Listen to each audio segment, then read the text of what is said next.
Great day to talk hockey with Grant McCagg on Habscast. Welcome to Habscast, all things Montreal Canadiens. I am your host, the Egyptian magician Eric Macramalla, here with Grant McCagg, NHL scout and former scout for the Montreal Canadiens. Well, it would not be an episode of Habscast if news did not break right before we came on. It's very exciting. It's very bigly, very tremendous news. Mike Matheson, Montreal Canadiens defenseman, has been extended. He has signed a 5-year extension that will take him to the age of 37. His birthday is in February. I checked. I was curious. 5-year extension, AAV of $6 million a year. Mike Matheson eats up lots of minutes, lots of difficult minutes. I suspect Grant McCagg is very happy over the signing, and this is likely where we're going to have a gentle difference of opinions. But first, Grant, welcome to your podcast. How you doing, my man? How was Mexico? Mexico was it was great. It was down there for 3 or 4 days. I finally got my voice back today. I did offside this week and my voice was cracking, but I was down there, and one of my buddies was just assigned to a room randomly, and he ended up getting 2 butlers, and he's not butler material. He shall remain nameless. His name is Will Boyer, and he just wasn't sure to do with 2 butlers. But apart from that, it was a lot of fun, and but I'm glad to be back. A little bit tanned. You said I was tanned. Nowadays, you can't even say that. You can't state the obvious anymore, unfortunately, without being canceled. So don't worry about it. I'm not going to have you canceled because I love you, former scout for the Montreal Canadiens and an ongoing scout. But you have any plans, anything at all that may result in a tan apart from a tanning bed? Ooh, I'm pretty Irish. I know. Yes. Do you burn? I freckle. Do you cry when you're on the beach? Are you like, this hurts? Yeah. Yeah. On the beach. What's a beach? Yeah, totally right. Yeah. Tina tries to get me to go on these vacations to Tina Turner or your wife, Tina? Girlfriend. Okay. Yes. Nice job. Why don't we go lay on a beach somewhere south for a weekend? Yeah. It's not happening. It's just not my DNA. I don't know. I get bored after a half hour. I'd rather. I don't like sitting around. No. Right. I don't like that. So here, this time I was with some buddies, which was fun. Typically, I go with my 2 boys, and 9 and 12, and my wife, and I bring football, baseball gloves, wiffle balls. Yeah. Wake up in the morning, make a football court on the beach, play 3-man football, 1 against 1. With with a QB, excuse me, and then we play wiffle ball. Then we throw them around the pool. Although they're getting heavier now, and my shoulders hurt. Everything hurts. I'm getting older. I don't seem to recover quickly or ever anymore. But I agree with you. Sitting on the beach is not for me. I just get bored out of my mind. Yeah. And you know what? Sure. Every guy is pretty much the same, man. Every guy's looking around for someone to talk to. Yeah. Oh yeah. And I'd like to talk to you about Mike Matheson signing. What a segue. Yeah, you tell me about Mike Matheson, about this new deal. 5 years, $6 million AAV. Yeah. Well, I when I first saw the news that Dave Pagnotta posted that it looks like they're closing in on a 5-year extension, I was thinking, well, how much is it going to be, right? That's the first thing that runs through your head. And I figured it would be somewhere between 7 and 9 million per. So to get him, I consider that this a hometown discount to get him at 6 million. The cap's going to be going up. I presume before the end of his contract, it'll be well over 100 million. The salary cap. Do you have any figures on what the projection is for 4 or 5 years from now? But the salary cap will be over 100 million in 2 years. It's going to be it's going to be well over that. So right now, like you said, the value is good, right? But go on. Well, I mean, I think by the end of his deal, the average salary is going to be close to 5 million. I think, right, between 4.5 and 5 million if you divide by 23. So, I suspect he's still going to be a top 4 defenseman in 4 years' time.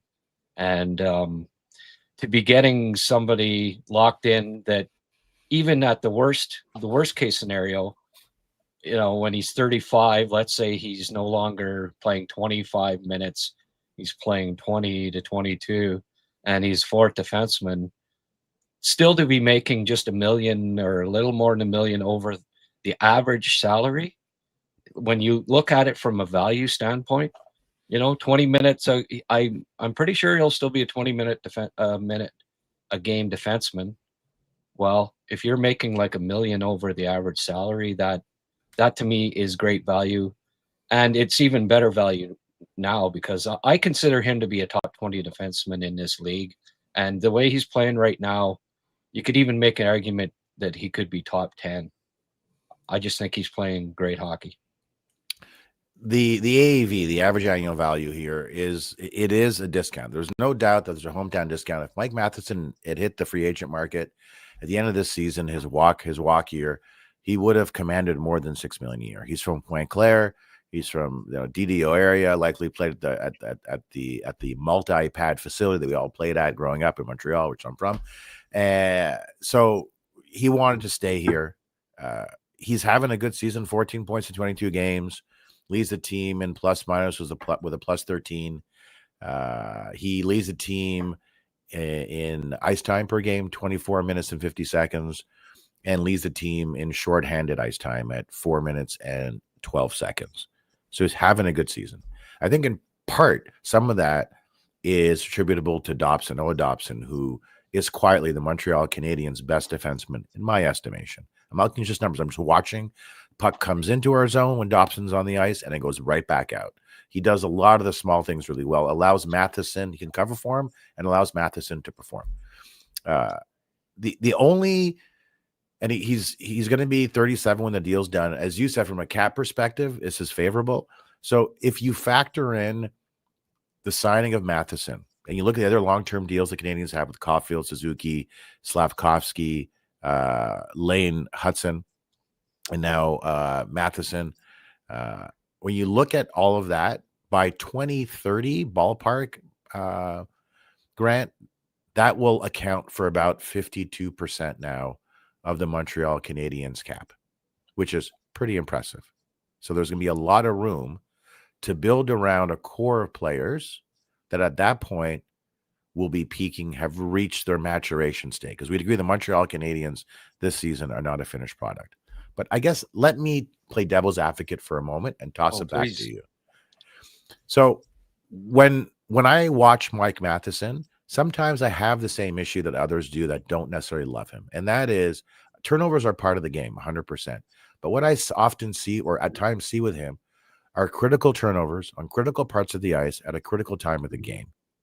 That's the part that sometimes I go, oh man, what are you doing? Like you can't, you're up by a goal and you're trying to stick out through three guys. You cough up the puck and it's a 2-on-1 the other way. So that's the only issue. So help me with that because I'm not alone on that. Oh, you're saying people have criticized Mike Matheson over the last few years? I believe one never or two noticed. people. Yeah. Well, yeah, he's not perfect, but his play away from the puck, how he, with the puck, sometimes there are some issues and there are some turnovers. Although I would argue that this year they have been few and far between in comparison to the past 3 years. I think, and a big part of it is just because of who you mentioned, Noah Dobson. Like they can be a heck of a pairing for the next. Dobson's here for the life of his contract, right? So that can be a solid pairing, and they've been solid right from day one. Well, how good are they going to be in a couple of years when they've been playing together? I think they'll still be an excellent pairing for the next 4 or 5 years. So as they get to know each other better, just like Suzuki and Caulfield playing together, right? They've only gotten better as they more used to each other and know each other's tendencies. So I think that defense pairing, it's great to have them locked down, I think, for 4 or 5 years. And yeah, he does turn over the puck at times, and it aggravates you, but his gap, like there's so many times in a game when the other team has a good chance, and Mike Matheson is such a good skater that he makes a great defensive play. It looks like the other team's getting a breakaway or whatever the case may be, and it's Matheson with that friggin' speed of his that ends up breaking up the play. Now that happens a lot more often than he makes a critical turnover that ends up being a goal against. Like this year, there might be 5 instances where you could say, well, he'd be the main reason that error leading to goal, as they put it in the stats and my instat. So I think the good far outweighs the bad, and he's a minute muncher, and that's so valuable. Plays in all situations. Well, not on the power play anymore, I guess, but that's okay, because I think he kind of proved that he wasn't a first pairing power play specialist, that's for sure. But I think he's been even better than Dobson, but you can make the argument the other way too. I think they've both been solid, but Matheson is playing a little more. I think he's a little more aggressive and physical than Dobson at this point. And I think his defensive game on a whole, especially away from the puck, has been even better than Dobson this year. But yeah, but I just wonder to what extent some of that is a result of playing with Dobson. When I watched the two of them play this entire season, Dobson to me is the most reliable defenseman of the Montreal Canadiens, and that's a full stop for me. I don't see Matheson as reliable, especially physically. I just don't see it. Dobson to me is your tier 1 defenseman. He's the anchor back there. I guess when I look, I think Dobson's better this year in part because he's playing with Matheson too. I think you can make that argument. Yeah, I don't think it would be the right argument. He's playing a lot better than he did last year. Why? So because he's playing with Matheson, I think. The one piece of information that I wanted on this contract, and I went on Twitter and I searched while you were chatting there, and it's up now. David Pagnotta has also broken down the terms of the contract. The one term I was curious about. Do you know what term I'm curious about? It was a no move. Right. It was a no move. So he's got a no move for the first 3 years, a 14-team no trade list in the 4th year, and a 5-team no trade list in year 5 when he'll be 30, going to that season 31 and end this season. 36 and the season at 37. So for the first 3 years, he has a no move. The reason I'm just curious about that, number one, this is a contract that if it didn't have a no move, it's a very attractive asset for another team if they want to acquire Mike Matheson, because that's a great AAV. I mean, you're looking at a discount of $1.5 million at least a year, if not 2. Another team would likely oversign maybe 8 years or $8 million at 5 years. I just look at the Canadiens D: Matheson, Dobson, Goulet, Hudson, Engstrom, Carrier, or wherever you want to put with Engstrom, Struble, Jack Eye, all those guys. Goulet is now hurt on a regular basis. He's the Montreal Canadiens version of Mr. Glass from Unbreakable, played by Samuel L. Jackson. When he plays, is extremely effective. He does all the small things, and it's very hard to win a cup without guys like Goulet on your back end. But he's just unavailable. Availability is key in professional sports. So I'm looking at the complement now of Matheson, Hudson, Carrier. It's not a decor that I'm convinced can be successful against more physical teams, and more importantly, if you make it to the playoffs, can be successful in the playoffs. The Washington Capitals manhandled the Canadiens last season in the first round. Canadiens won 1 game in the best of 7. And to me, the Capitals were a bit of a fugazi. They were a bit of a mirage. This was not a top-ranked team like they were in the standings. The Capitals were not a good hockey team and got bounced by the Hurricanes in 5 games. That's the concern I have, Grant. It's not the Matheson signing so much, is that now you've got 3 guys on this team. I don't know what Carrier will be in 5 years. Just are not big and strong enough and physical enough to help you win in the playoffs. Look at 2021 with Weber, Sherratt, Edmonston, Petrie. Yeah. You see where I'm going with this. Who are the 3 defensemen? No, the defensemen the Canadiens had in 20. Oh, the 3 now. You got Matheson, Hudson, Carrier. And again, I don't know where Carrier will be in a couple of years. Yeah. I love him on the Canadiens. Well, I don't agree. I absolutely don't agree with you that Matheson's soft. He's got good size. Soft. I'm saying not physical enough for the playoffs. I think he is. I think he's more than. Okay. Yeah, I think he's more physical than Dobson, actually, to be honest with you.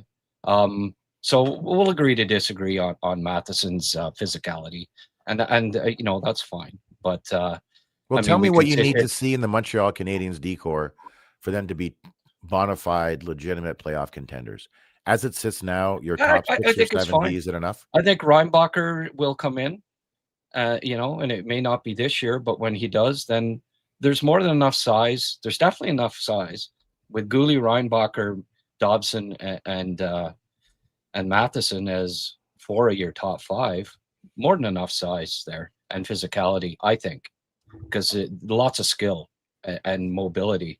You can make up some, you know, it's fine to be really physical, but when you have the, very few really physical defensemen are as mobile as any of the defensemen I just mentioned. And you can make up in part for their supposed lack of physicality. Like, none of them are Scott Stevens, but I think it's been proven.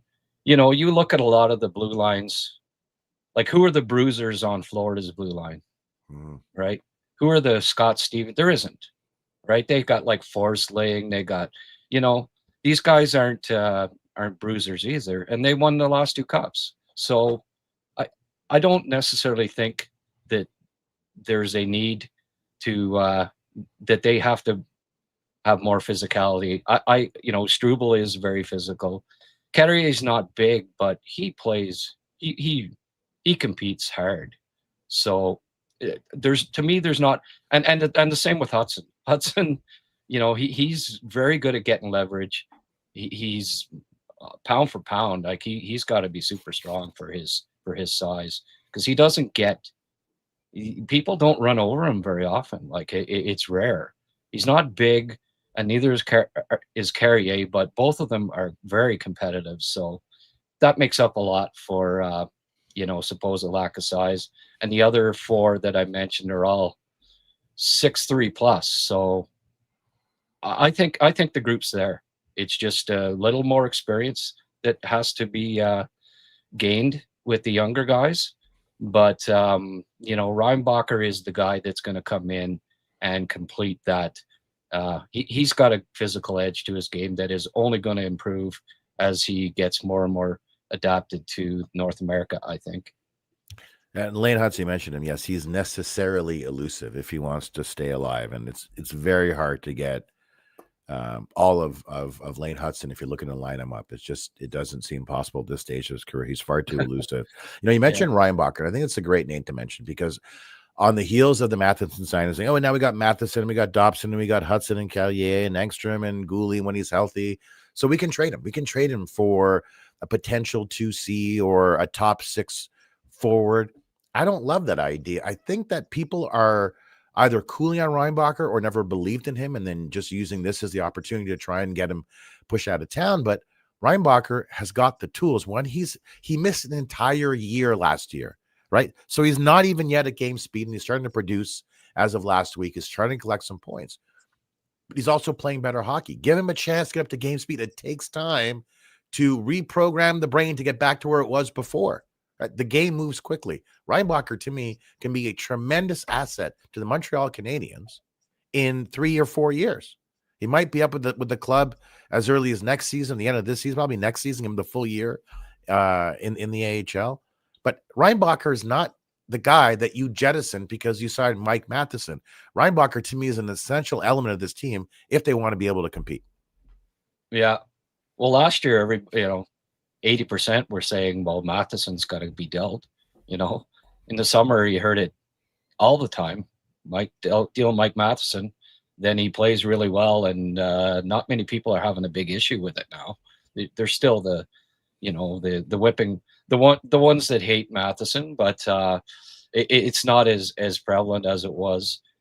Reinbacher, it's people just being impatient, not seeing enough of him. He's not in the NHL, so he mustn't be that good. Well, Larry Robinson wasn't in the NHL at 21 years of age either. Big defensemen aren't always ready, especially if you miss a friggin' full season like Reinbacher did and part of the one before. He just needs some reps. He could be in the lineup before the end of this year. Like the improvements I've already seen just in the last 3 weeks in Laval and his game are noticeable. Well, can you speak to that? Speak to the things that you see as a scout that stand out, and you say, okay, that's going to help this team. Well, he's just so rangy. He covers so much ice. It's almost impossible to beat him one-on-one. You certainly can't to the outside. Once in a while, to get fooled with a inside move, like we saw in the exhibition season one time, and and that's just a matter of experience, I think. But tremendous one-on-one defender. He's 6'3", and a half, 210, 15 pounds. He uses that size, can clear the front of the net. He'll be a really good penalty killer, which the Canadiens could use another one of those. You're gonna want him on the ice late in games where the score is tied or they're up a goal. You even don't mind. You want him on the ice. He likes to jump into the play and at opportune times, and he can create offense too. Just an all-round defenseman that checks off all the boxes. All it is just needing experience. But he'll bring size, physicality, shut down defender, penalty kill, help on the offense too. He's got a really good shot and can move the puck quite smartly. So really, there's no holes in his game, I don't think. It's just a matter of him needing a little more experience. And if you're a fan that has expressed faith in Corton and Hughes and the Bob Roth, the rest of the team, over the acquisitions or signings of Lane Hudson and Dobson and Demidov, well, maybe take a leap of faith here on Reinbacher. Maybe they have this one right as well. And I think the only wild card is his health, right? That's the only issue here. Can Mr. Glass stay healthy? That's it. If he can stay healthy, if he can gain the necessary reps in the A, he's going to be a good NHL defenseman for a decade. But the open question really is whether he can stay healthy. He's Grant McCagg, former Habs scout and current NHL scout. I'm Eric Macramalla, and this is Habscast, all things Montreal Canadiens. I got to ask you, let's just shift from the decor to the forwards. Slavkovsky has moved down to the second line with Demidov and Kapanen, and Zach Bolduc up to the first line on the right wing with Suzuki and Caulfield. Bolduc had 3 points last game, a goal and 2 assists. In that one game, it looks like that's a reasonably good decision. Canadians won, but I want to get your thoughts on this. Do you feel as though these two line combinations that's sustainable for the Canadians long term, or do you think that Slavkovsky may find his way back on the first line? I just quickly want to I'll get to this question from Habs for Life there before I answer that, Eric. He's asking if I'm taking questions later. I have a question regarding the defense salary cap. Yes, Eric's going to be on, I don't know, 45, 50 or so, and I'll stay on for a little longer and answer some of your questions in the live chat. Thanks for asking. That's a good question, Eric. I think what we saw glimpses, I think, of Slav kind of. He's the veteran. He's the NHL vet on that line, right? With Kapanen and Demidov, and what I've seen from him is more puck possession and more zone entries, more wanting to drive the play.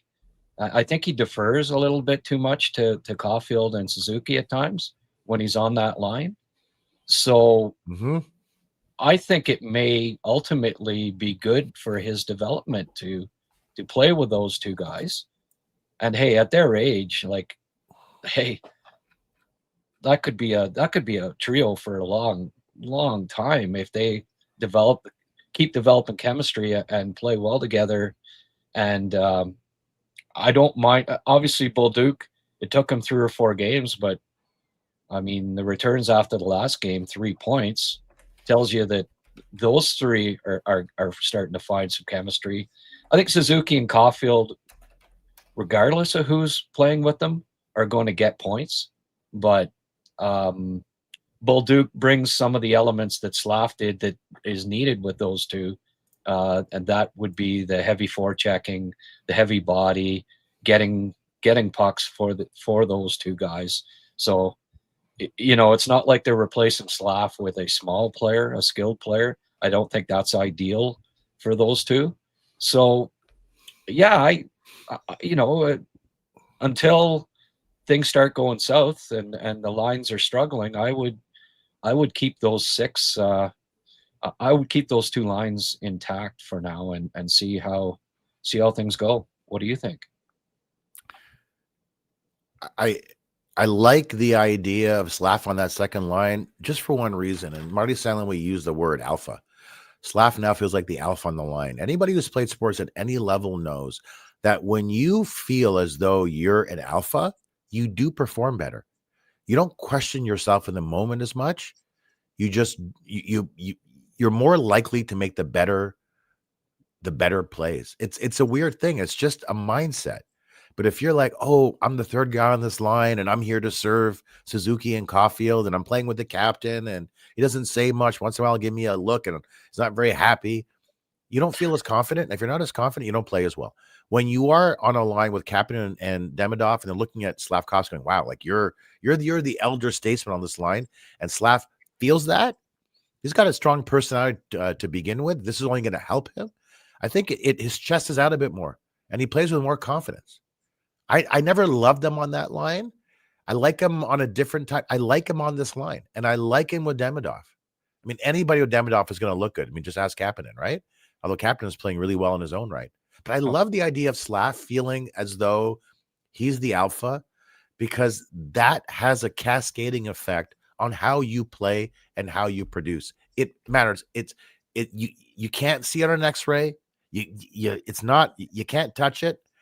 But it's something as legitimate as height and size and eye color. It's a thing. It really is a thing. So I like it, Grant. I do like having him play there, and I would keep him there. So you agree with me? Good. I do. Unfortunately, no. I think we do agree. I think we agree most of the time. We do. Do you still think, you said at the beginning of the season the Canadians will be a 100-point team? Do you still think that's the case? Yeah. Oh, yeah. I don't know what the percentage is right now, but they're on pace for about 100, are they not? Yeah, I mean, this is a team that has trouble beating teams that made the playoffs last year and is doing well against teams that did not make the playoffs.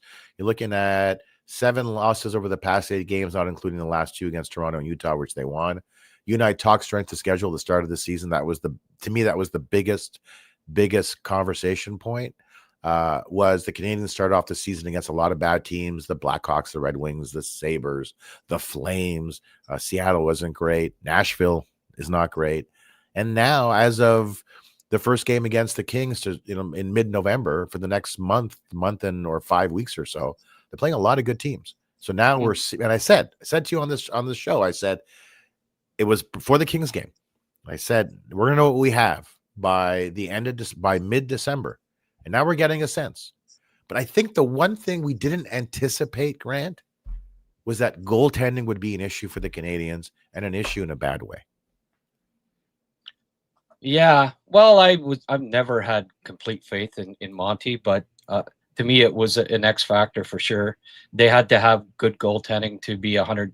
They have to, and they had to have good goaltending to be a 100-point team, I believe. I don't know that. You named a couple of teams, that are, Calgary, Nashville are, well, I mean, I don't think there are any horrible teams in the NHL. There's there's so much parity, right? Some of the teams that you mentioned, like Detroit and whatever, that, they're not a bad team, right? Like the record shows that they're they're tied with every other team in the Atlantic Division, and Chicago, they're right in the middle of the playoff race too. Like, really, there's no bad teams in the NHL this year, I don't think. And Montreal has just as much talent as the good teams. It's, to me, if every night you're getting better goaltending at the other end of the ice, then you're going to have issues getting to 100 points. The goaltending has to be better. That is the one caveat that I have as far as my belief that there'll be a 100-point team, is that the goaltending has to get straightened out. Dobie, we've had some encouraging signs from Dobie the last couple of games. I'm also a little more encouraged with, I don't think Marty's as stubborn and steadfast with this belief that Monty's got to play 60 games this year, no matter what. I think that ship has sailed, thankfully, because right now, if Monty, the way Monty's playing, if he plays 50, even 50, they're not going to get 100 points unless there's a complete turnaround in his game. So that's the one question mark for me. As long as they don't get any more injuries too, right? I think they can sustain right now. There's enough depth that they can overcome the injuries that they've had. And that, I think, might have a little bit to do with why they've been on the skid, Eric, for the past, you say strength of schedule. I don't know. You lose three top 9 forwards and then a top 4 defensemen.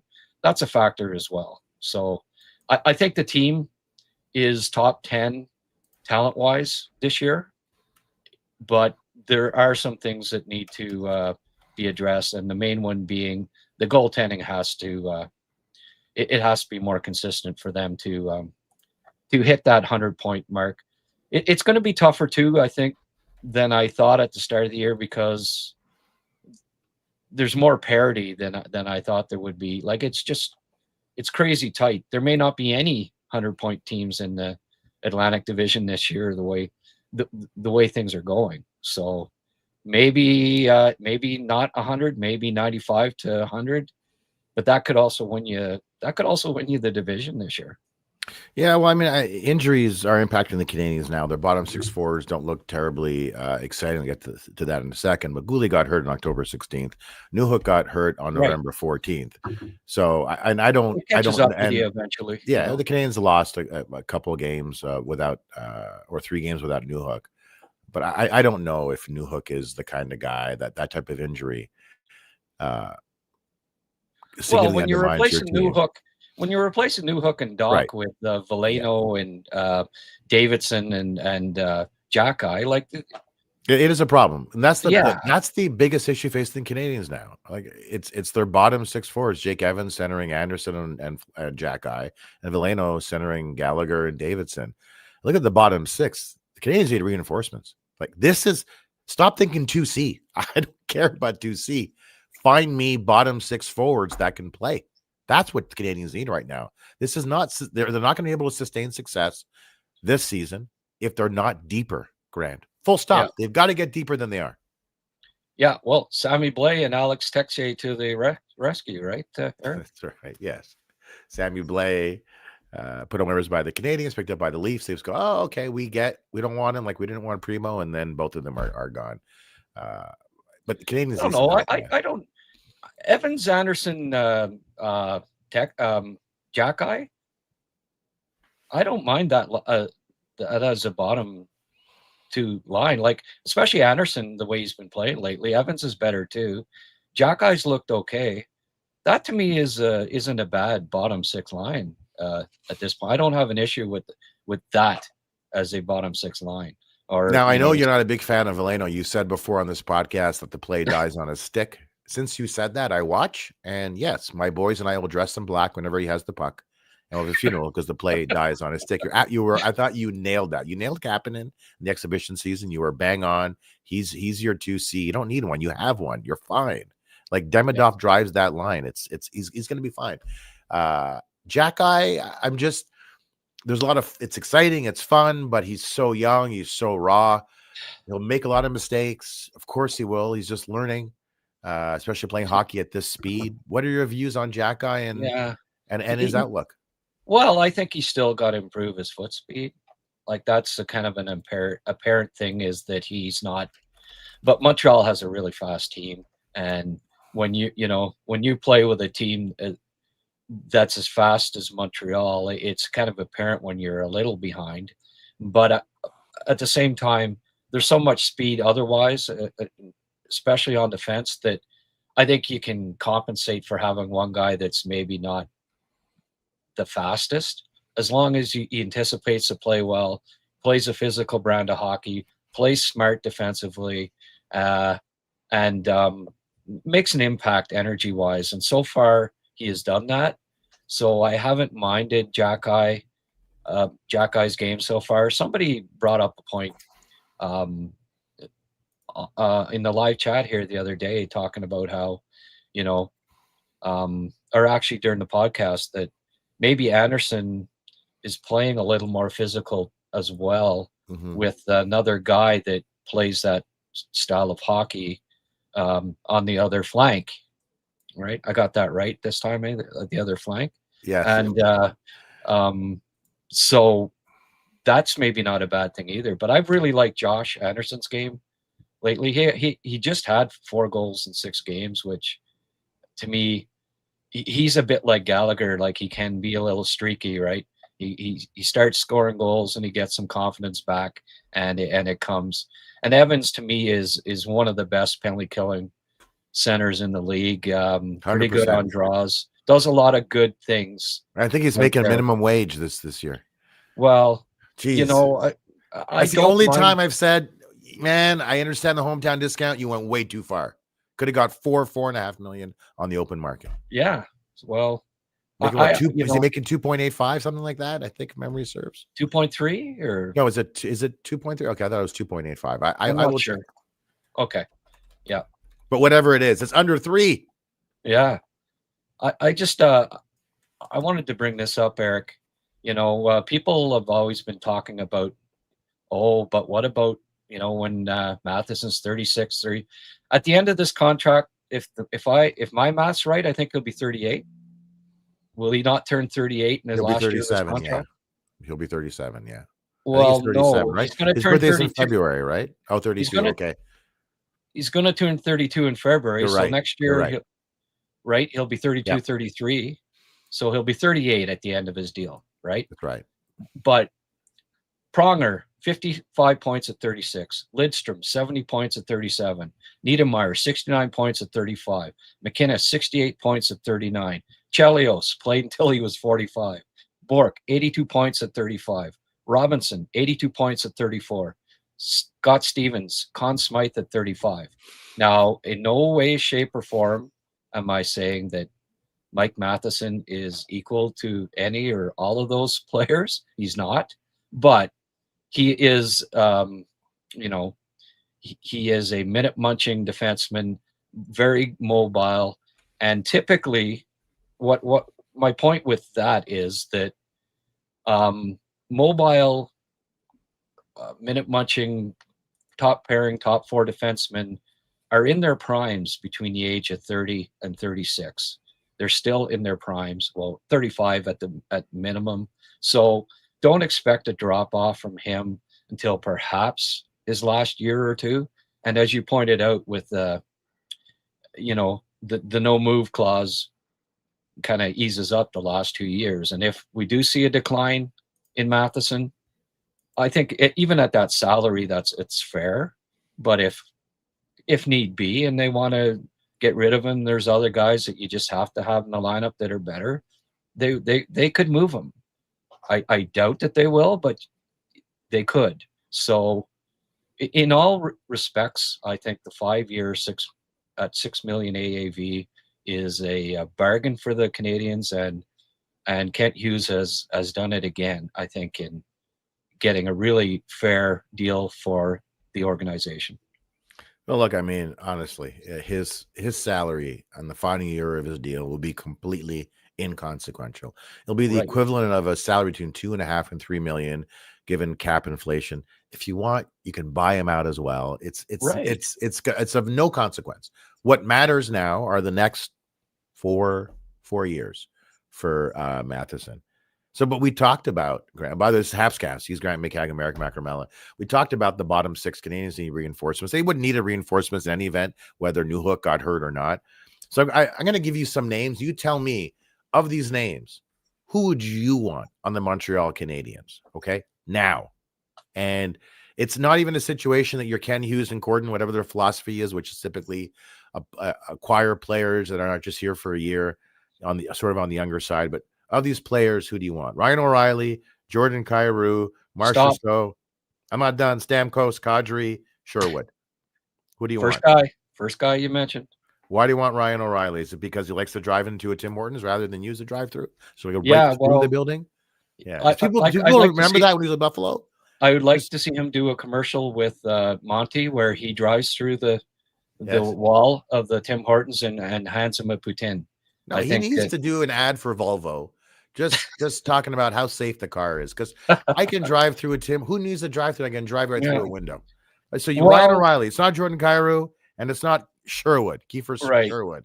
You don't want. Well, when I was that age, Eric, I don't think I did the exact same thing, but I did some maturing 30 years later. Grant, please let me just cut you. I'm surprised I'm still alive. Okay, these guys are to me are angels compared to me. Okay, so tell me why you want Ryan O'Reilly of all the guys on this list. Well, $4.5 million. Conn Smythe winner with St. Louis, left shot center, so he can take draws on the left side. Physical, gritty, leadership, mentorship. Is that a good enough checklist? Yeah, 20-goal scorer, which isn't bad either. 20-goal scorer, yeah. Right? He's only 34. Stick him on the third line with with Doc. Put Doc on the wing. I don't know, Newhook, when he comes back, he can be on the other side. That's a pretty fair third line. Yeah, and you got him at $4.5 million for the next 2 years. Yeah. And $4.5 million is a steal. It's a steal for a guy like him. It is. All of the intangibles, especially, right? People will look at the age, look at the declining numbers, and think, oh no, but you typically need some vets if you want to go on a playoff run. And I truly believe that this year the East is wide open with Barkov out. The window is wide open. There's no team running away with the East this year. None. Like New Jersey's on top. Tell me that they're not beatable, right? So the East is wide open. I say you go for it. I say you pick up Ryan O'Reilly, and the guys come back from injury. Gooley hopefully stays healthy. Maybe Reinbacher's ready for the playoffs. I like when you put all these pieces together, I think the Canadiens have a real opportunity to compete for the Eastern Conference title this year. But I guess the issue here is, what will the Predators want in return for O'Reilly? Because there aren't a lot of centermen available, not a lot of left shooting centermen available that can score 20 goals, that have his entire toolkit, that includes someone who's really tough to play against. So the price is going to be high. That they're going to ask for a first-round pick, probably an NHL and player, an A prospect, ready player, is what I hear. Oh, sorry. No, go ahead. So they're looking for what? First-round pick and an A prospect. Okay. So Engstrom and their first-round pick for Ryan O'Reilly, and I would do that. A lot of people wouldn't, but I think the window to win is this year on. So you go for it from this year on. And also, I believe bringing in a Ryan O'Reilly, I would like to see the Canadiens win more games in the playoffs this year. Mm-hmm. Maybe they don't win, but that's okay. I'd like to see them make the second round a minimum, because I don't think there's anything that develops a young core better than playoff experience. You look at that young Pittsburgh team back when Crosby and Malkin and those guys were 19, 20, 21 years of age. They went to the Stanley Cup final, right? They got some fortifications. The next year they won the cup. The Oilers, the young Oilers before their dynasty, they go to the cup final, right? Lose to the Islanders in their last year. Then they go and they win 5 of 6 years or whatever it was, 4 of 6 years. There's nothing that beats developing a talented young group more than getting playoff experience and learning just what it takes to win at playoff time. You look at Toronto, like did that group grow and get a winning culture by losing in the first round every year? No, they didn't. They didn't learn how to win. And I think O'Reilly can help this young group learn how to win and help them more than having Adam Engstrom in the lineup 2 years from now. I think if you weigh one against the other, I think the winning at least a round this year in the playoffs and perhaps going even to the cup final, which I think is a possibility, far outweighs losing a defenseman that there's no guarantee he'll ever play in Montreal's top 4. All right, Grant. So let me ask you this. So is this why Engstrom was called up? Is he being put effectively on display for other teams, including Nashville, to see if this guy at the NHL level, if there are at least the tools from a preliminary standpoint that would suggest that he could play at the NHL level? Because you can get a bit of, like, when I saw Justin Barron play his first game, I have never seen a player so ill-prepared to play at the NHL level and who did not fit. I remember he looked so reluctant, looked like me if I was playing the NHL level in a pair of boots. I'll never forget it. I'll never forget those first few games. So his career path and scalability have not been a surprise to me at all. You have said great things about Engstrom. A lot of people have said great things about him. So he's a real asset. So is this why he's called up? Do they want to feature him?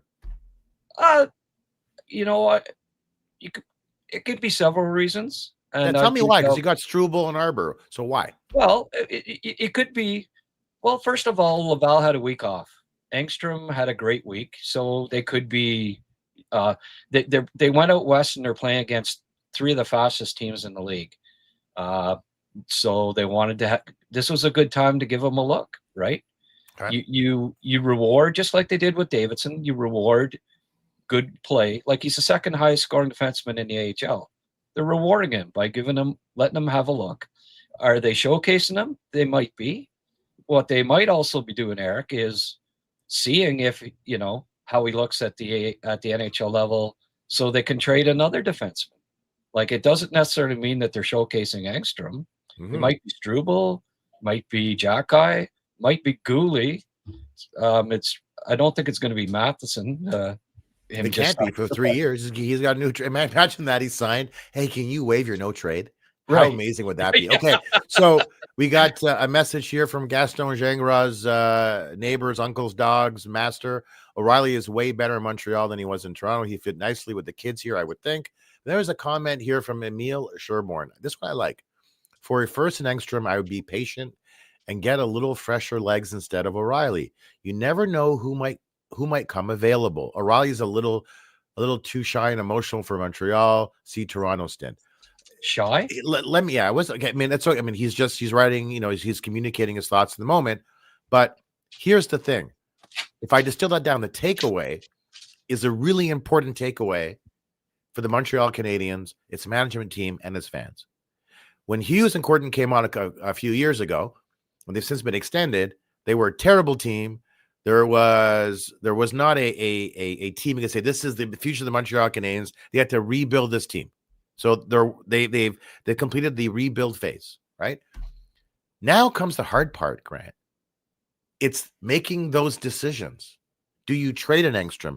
Do you make that deal? Because now those deals have real consequences, right? Not like it was before. There was less pressure and there was more of a margin for error. You acquire a line A margin for error. Now the Canadiens are in a tougher spot. The decisions they make are going to have repercussions. And so they need to be thoughtful and patient in the decisions they make, which is what their MO is. They have been like this since day one, thoughtful and engage in impulse control. So I have complete faith in them. Yeah. I don't think anybody could do a better job than them. That's my overall impression of Hughes, Gordon, Bobroff, etc. But it's just interesting. They're now they're at a tipping point. And that's just kind of a different assessment, right?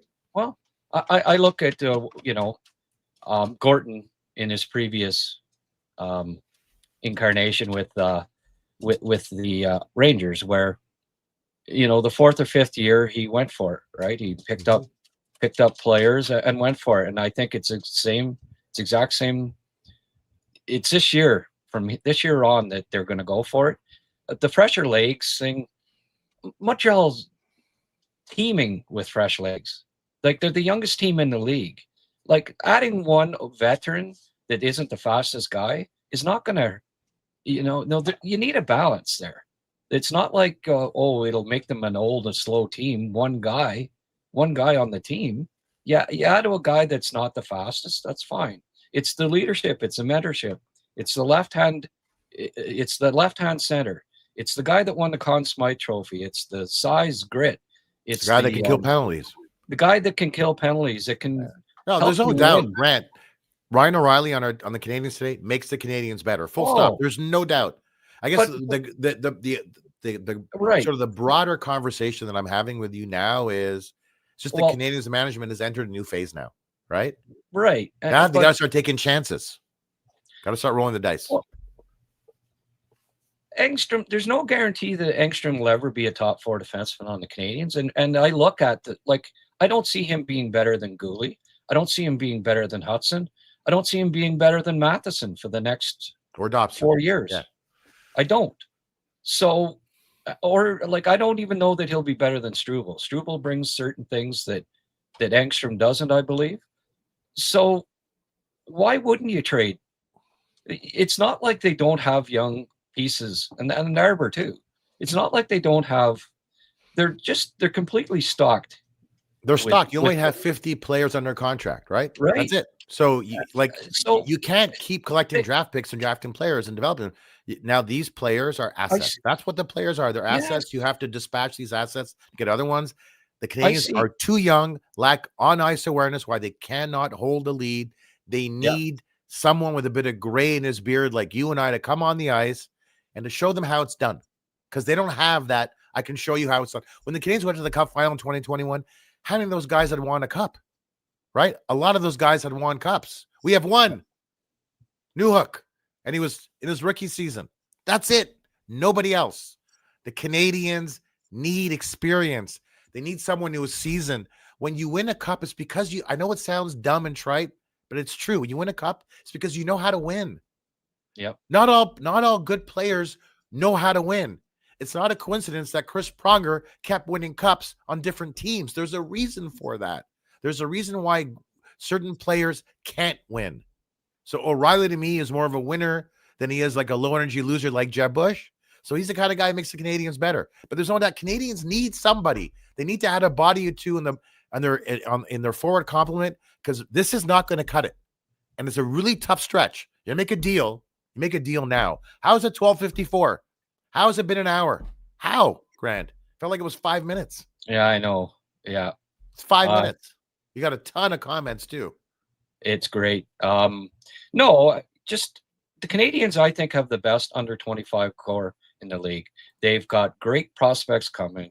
They've got, they got 2 second-round picks again in this year's draft coming up. So if they get rid of a first, they still got 2 seconds and lots of former first-round picks that like Zurowski should have been a first-round pick. Hage was a first-round pick. Reinbacher is a first-round pick. They're not on the team. So that's right. They have we saw teams like Toronto and Tampa with no young core, no promising young players that keep making trades for the O'Reillys because they want to win. Well, Montreal wants to win, but they've also got the young assets to do it. They can afford to get rid of Ekstrom and a first-round pick, and it's not gonna harm them down the road. It really isn't. You got O'Reilly for 2 years to teach these guys, to mentor these guys, to help them win. And then in 2 years, Hage or Zurowski's ready to come in and replace him. To me, it's the perfect idea, the right salary. It's the ideal scenario. I hope that they get O'Reilly. I think that's the answer. And if they do, I really think that they can compete in the East real solidly as long as they don't get killed by injury woes again, and like another 4 guys go down or something. I think that the Canadians can contend this year. Of all the players I mentioned, the one I feel is the best fit for the Canadians is Ryan O'Reilly. And in keeping with the Christmas season, I feel it in my fingers. I feel it in my toes. Ryan O'Reilly is all around me. That's from Love Actually, that famous song. I love the idea of Ryan O'Reilly. When I picture him in the Canadians uniform, it makes perfect sense to me. And whenever you trade, if you trade an Engstrom or you trade a Struble, I mean, Struble is maybe a defenseman that we feel is more valued than maybe other teams do. But if one of those guys goes and a couple of draft picks, you're not going to, as a fan, you're not going to care. In a year, you're not even going to remember. Right? This is not a situation where you're trading away like a tier 1 player, and you're getting something in return. And so you have to ask yourself, the ultimate question when we make a trade is, did we get better? And if you acquire Ryan O'Reilly, you get better because he provides a lot of the things, or one of the things the Canadians don't have and desperately need. And that's toughness and grit and experience in the playoffs. They didn't have it last year, and they got manhandled by the Capitals.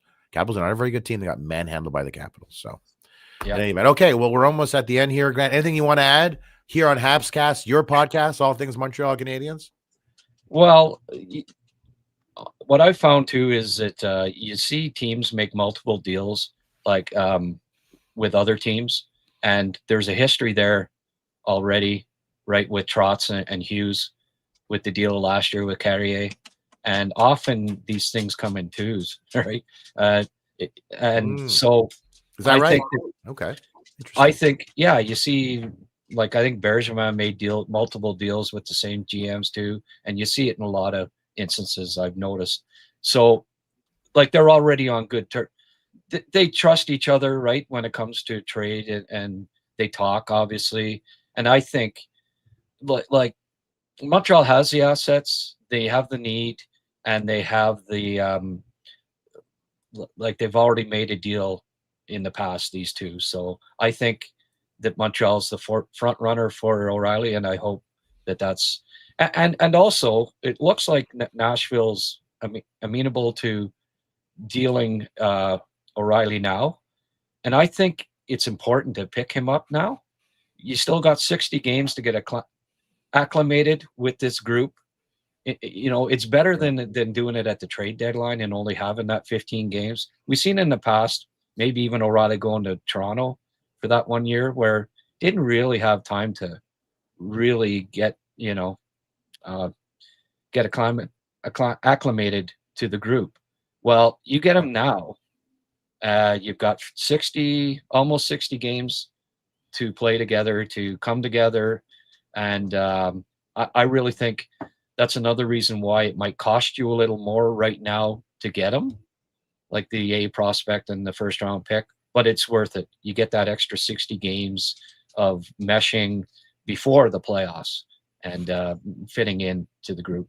Well, I'm saying right now, the Canadians are going to acquire Ryan O'Reilly. This is what I feel in my bones, man. I think the Canadians are going to acquire him. I think Ryan O'Reilly will be a Montreal Canadian this season. Maybe it's aspirational thinking, but I just feel like that's the right fit. You talk about trust. Irishman. Yeah, and you talked about trust between competing teams. You can't you can't underemphasize that enough. That's really important. That when GMs trust each other, negotiations are easier. And I think people trust Corton, they trust Hughes. Not trying to pull one over, trying to pull a fast one on you. Okay, yes. They have Hage, right? They've got the Egyptian. Now they need another Irishman, and then they're all set. That's right. How I can't wait for the Egyptian magician to make his debut. I'm going to dress up like a big pyramid and go to the game. I really should get him on Offside, my show on TSN. I'm just not sure if good luck. Chantal Macabé would say yes, because my pitch will be from one Egyptian to another. He grew up in Nuns Island, the buildings like the stairs and stuff, which is where I didn't grow up there, but my cousins grew up in Nuns Island. We're always fascinated by the buildings, the like stairs from really far away, right? And how can you not want to talk to another Egyptian? We can do the entire interview in Arabic. I don't even speak Arabic. Just be gibberish. Or just see what he would do. But I'd be really curious. Well, good luck getting him, because I tried for 2 years, and Oh, really? I was told by his agent that he doesn't like doing interviews too much. I think maybe he gets asked about, the tragedy and stuff like that a little too often. And Oh, right. Okay. but That's something that I would never ask in any event. no, I know I wouldn't either. Yeah, because I'm just interested in the hockey and the fact that he's Egyptian, because most Egyptians can't skate, and he's doing pretty well. We're super proud of him. This thing about being Egyptian is, I remember I was down at the pharmacy in my building, and there was a pharmacist there who was Egyptian as well, and he's like, "Oh, I hear you are on the radio." I said, "Yeah, I got a show on TSN." He goes, "We are very proud of you." I told my wife, "This is just how Egyptians are." I'm not even proud of myself, so I guess I'm the outlier as an Egyptian. I don't even like myself. Okay, Grant, we're over time, but you're going to stick around and answer questions. So should listeners, should viewers and listeners just stay right here?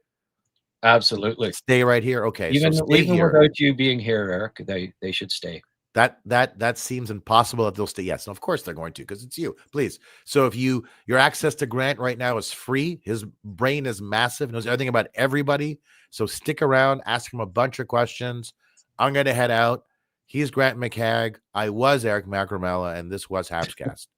Chat soon. Thanks, Eric. Talk to you soon. Eric Macramalla, folks. He's a great host, isn't he? Let's get to a few questions here. I'm not going to keep it too long, but what does my buddy Sheldon have to say? I really like the signing. Yeah, that's good. So it looks like most of the people are seem to be okay with it. Pierre Gingras, big time discount to be sure. Open market, I venture to guess, would have got minimum 648. His minutes are invaluable. Yeah, I figured somewhere between 7 and 9 million, and with 8 being right in the middle. So to get $10 million discount, nothing, not too bad, not too shabby. I'm ecstatic that he signed. I really am. Pierre Matheson, Hudson, Gooley, Jacky, Struble, Engstrom. Somebody is moving soon. My guess is Struble. Could be. We will see. I guess signing Matheson was a necessary move in order to. I guess so. I still think even moving a defenseman, they could have lost Matheson, and they're still good on defense. Reinbacher coming in, right? You add Gooley to the group that they already have there. There's still 7 defensemen. So, yes, I'm taking questions. Sheldon Matheson will probably have a job with the Habs once he retires. Yeah, that could be. I would not doubt it. All I hear is just how beloved he is in the organization, how much of a mentor he is, a leader. He's just class act all the way, and I'm glad. You can't overestimate just how important that is to a young group. And there's this too, right? I mean, Gooley with the constant injuries, you got to have Matheson as backup for that too. That's a good point. Emil Shelbourne, that's a new name. Thanks, Emil. Glad to see you contributing here. And by the way, if you're watching on X, hop on over to the YouTube link that I have up on my on Twitter, and join us and comment on the signing, and comment on ask questions. I'd be more than happy to answer. And also, when you're over here, and for those that are on YouTube, please like this episode, and if you haven't already, please subscribe. I don't know if you subscribed yet, Emil, but I hope you do if you haven't. Emil says, I love Matheson for what he is. I hope that he is a 4-5 in a few years on a cup contending team. Yeah, and $6 million, 4-5 in 5 years, you know, will be a bargain. It really is. Just hope fans never turn on him in the later years. Yeah, well, fans even booed Robinson a couple of years later in his career, which was outrageous. Pierre says replacing Carrier with Reinbacher will help a lot with size problem on defense. Reinbacher looks really close to me. Yeah, couldn't agree more.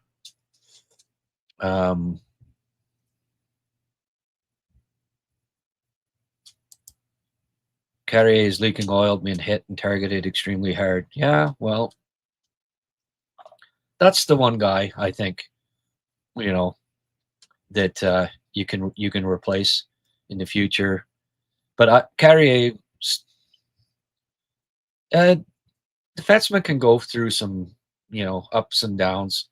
The first 10 games of the year, or maybe dozen, Carrier was arguably top three defenseman on the team.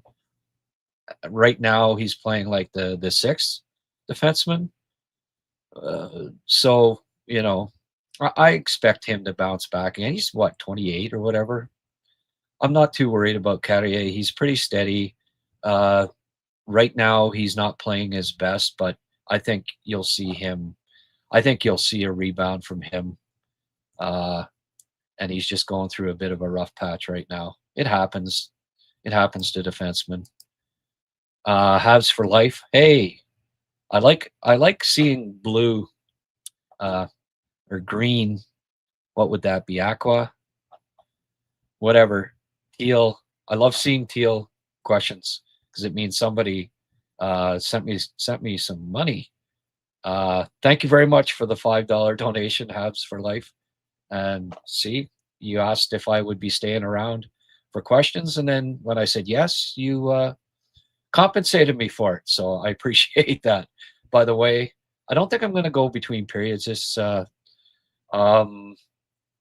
made like $1 on the last few intermissions from YouTube, $1, you know, from YouTube. So just the hassle of running back and forth, you know, not well, basically between the pregame and by the end of the postgame, not really having any time. It's just not worth it to me to be coming on during the intermissions for the return.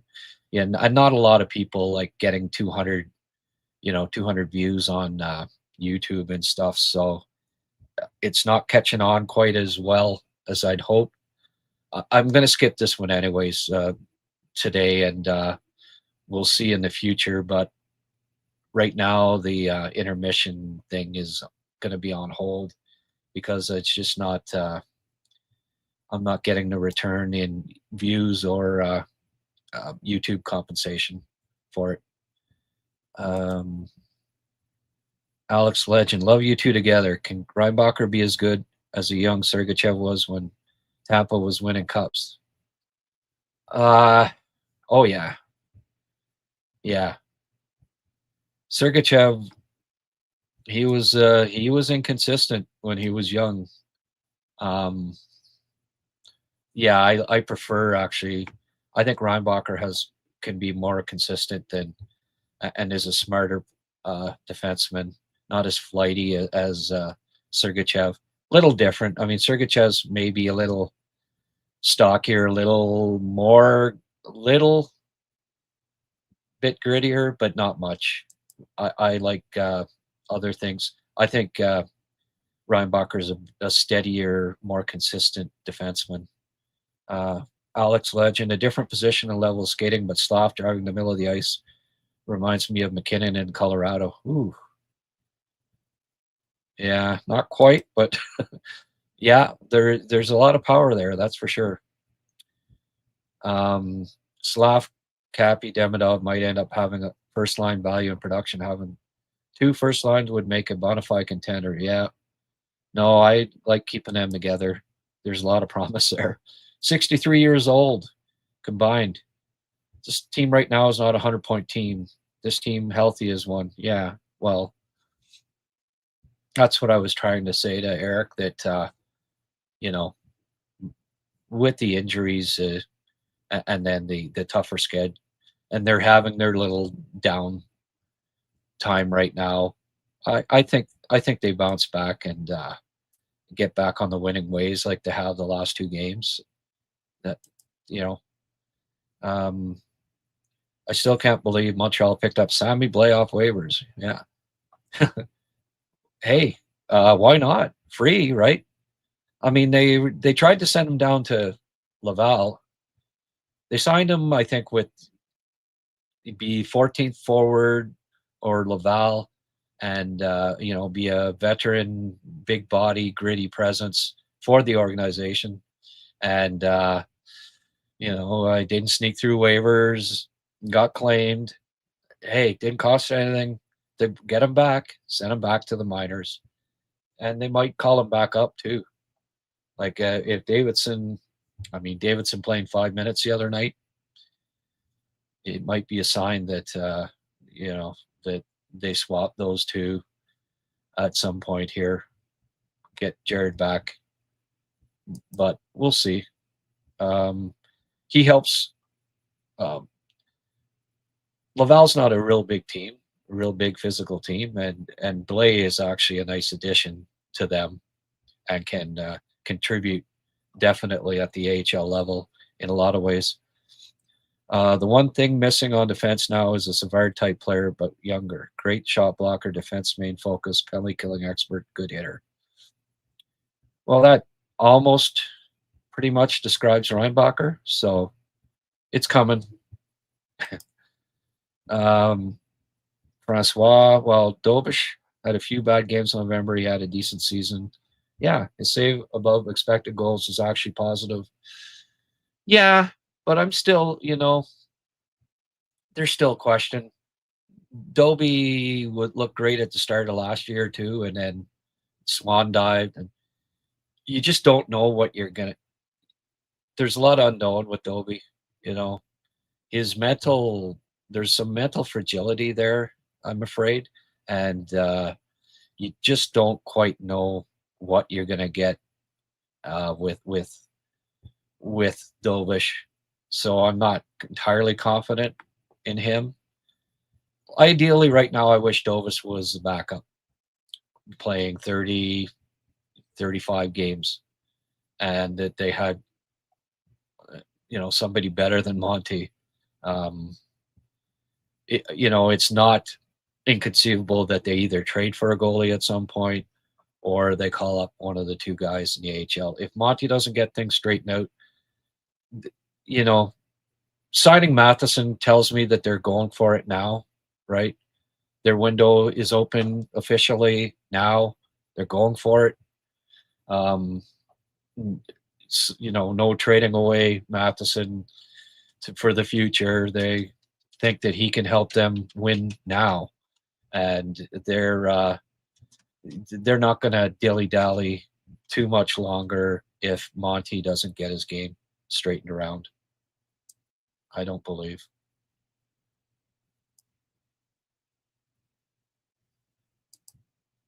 They need to improve expected goal differential. Yeah, well, you look at there's nobody with a great goal differential in the East, especially in the Atlantic.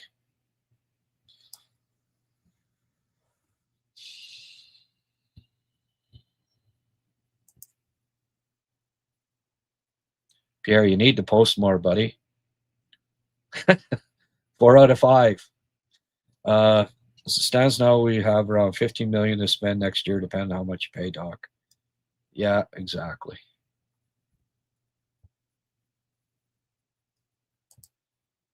Toronto trade for him as rental for a first, second, third, Audette, and Abramov 2 years ago. There you go. Yeah, but he's 34 now. Going to be 35. That scares a lot of people. I'm not scared about that. I actually want a 35-year-old on the team.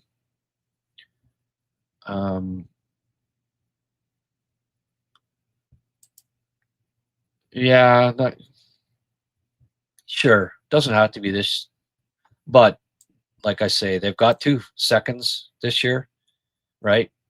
And I mean, hey, this past year they went without a first round pick, and looks like they got one with what they had 2 seconds, and they moved up to the start of the second round.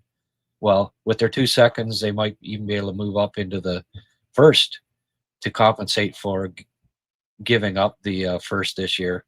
But yeah, I think Nashville would be more likely to want a first rounder this year. That would be my only, be even better for Montreal. But what's important is what Nashville wants, right? And I don't know that they've been collecting a lot of picks in the past few years, and I think they don't want to postpone that even more. They want to, get a young group that includes this next draft, but then after that start to, when these young pieces start coming in and contributing, like Sir and so on, they'd rather be getting picks now than waiting another year, because then you're waiting forever to get better, right?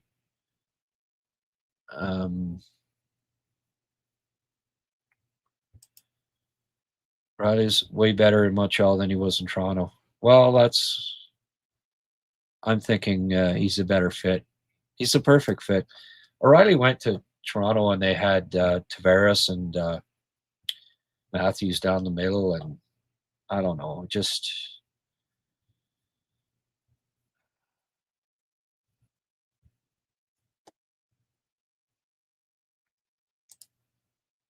I've got a new target for the summer. Utah already has Cooley and Hayton as top 6 centers, but want defense. Denway. Yeah, okay. Yeah. They aren't getting rid of Denway.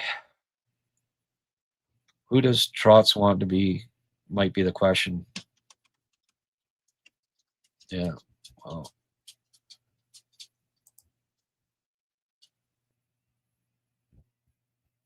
Jimbo Slewfoot. Yeah, I would not want to go to Montreal. I'd want to go to a real contender. Well, who are the real contenders in the East? Jimbo Slewfoot? Let us know.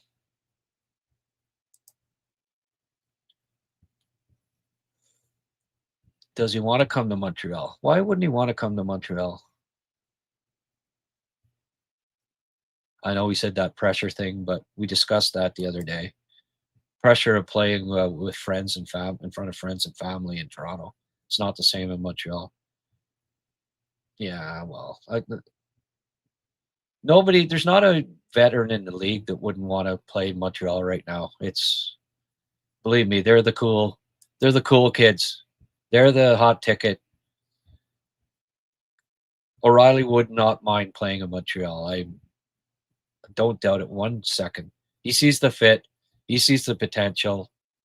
No. Like, he's not a dummy. He'll look and say, wow, with me on this team, maybe we can do some freaking damage, Yeah, let's stop talking about Denway. That's just crazy. It's like the McTavish talk forever. These, especially teams that are on the upswing, why would they trade Denway? They're not trading Denway. Freaking Andre Tournier, the Bear, he'd freaking resign. He traded Denway. Stamkos for Line. Yeah. Yeah. A bit of wishful thinking going on here, a little bit here and there. I feel Montreal will be a top team as long as Suzuki will be at his top. Yeah. Oh, we're going to keep talking about Denway. All right. I'll just avoid these ones because let's not talk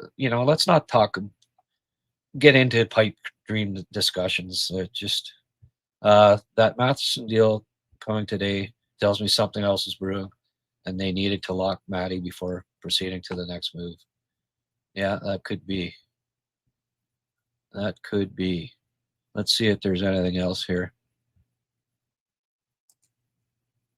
People that play EA Sport NHL games love this signing. Mike Matheson, 92 speed. Okay.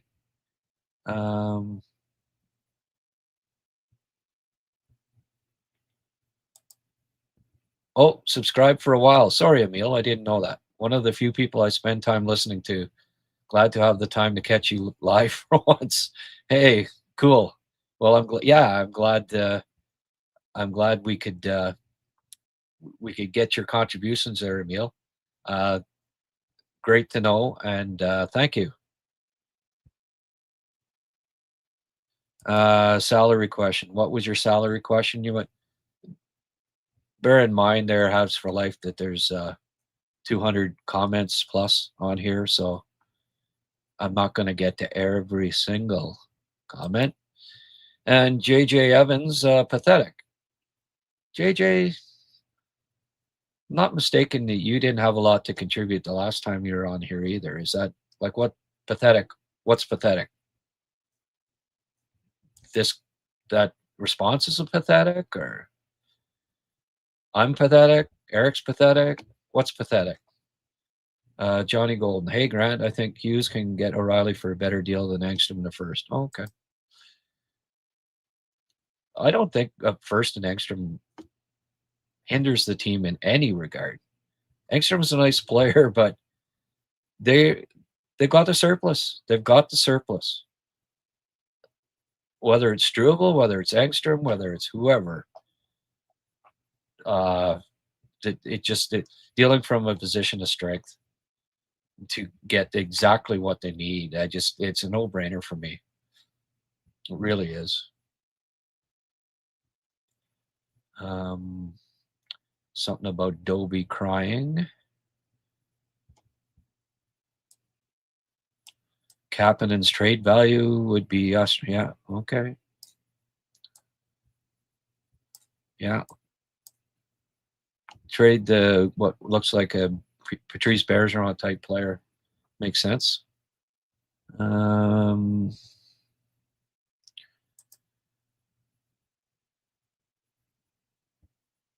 Nothing does everything at 92 speed.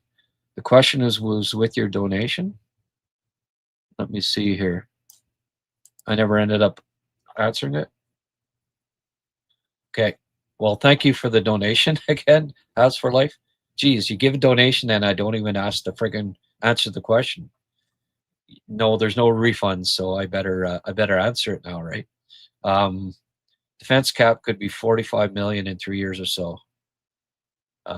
Is this too much, or is it reality? Because 2028 cap will be 113 mil.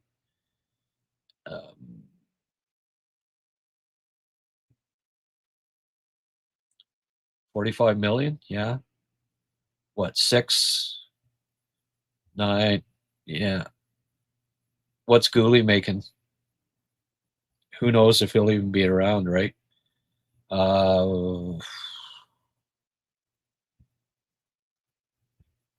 When you've got an elite defense core, utilizing what's that percentage? 35% of the cap, approximately. Somebody want to do the math on this? I guess I could. 113, 39%.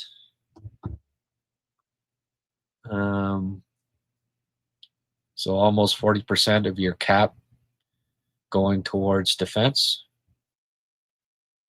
Well, the thing is that there'll be a veteran group at that point. It'll be an elite group at that point. There'll be players presumably up front on ELCs that will help counterbalance that. Yeah, 40% on an elite defense group. Yeah, I wouldn't have an issue with that when you consider that presumably there'll be Jarosky, maybe Hage. Hage might not be in 3 years, but 2 or 3 at least forwards on ELCs to help counterbalance that, and have 60% of your cap going towards forwards. Yeah, it's quite manageable. I don't have an issue with that, considering that if they were an average defense group, then I'd say no, that doesn't make sense. But 3 years, Montreal's defense is going to be awesome, I think. I hope that answers. I hope you got your $5 worth there, as for life. What are we getting to here? 5.5 million for Gooley. Yeah. So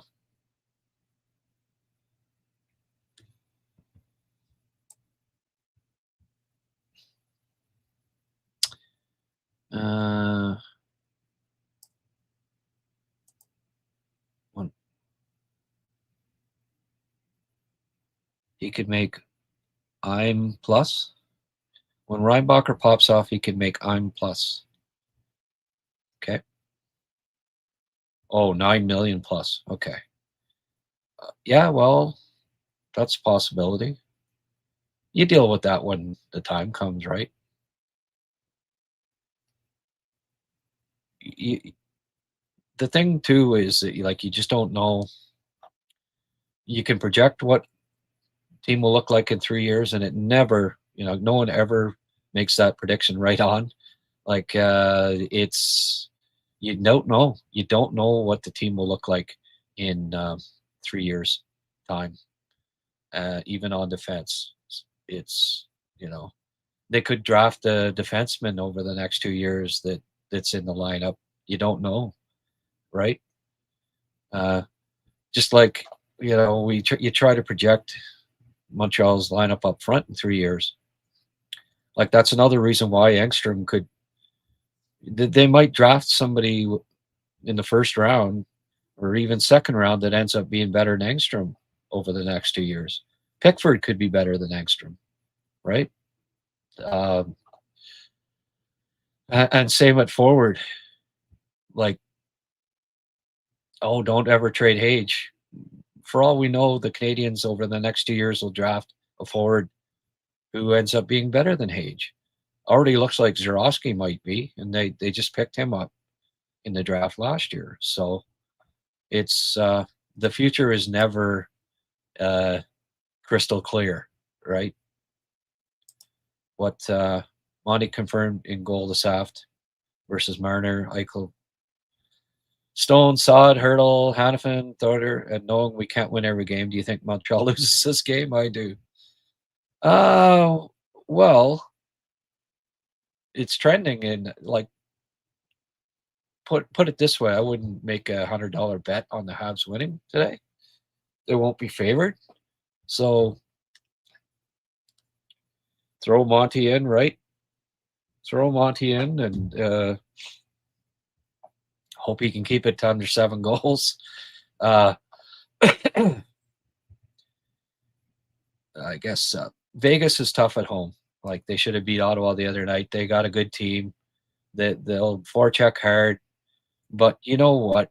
When this team is on, Montreal can play with anybody. If they're rolling, I don't like. It's different than 3 years ago. This team can hang, has the skill of any team, and if the Canadians are on their game, they can beat anybody, and that includes Vegas. Colorado, that'll be tough, but I don't. I think they. I'm not going to say they're losing for sure today. Monty. Okay, here's the way I'll frame it, and I think I've done it for every Monty start in the last month. if Monty lets in 2 or 3 goals or 2 goals in his first 5 shots, they're losing. If he saves the first 5, they stand a chance. That, get back to me halfway through the first period or something like that.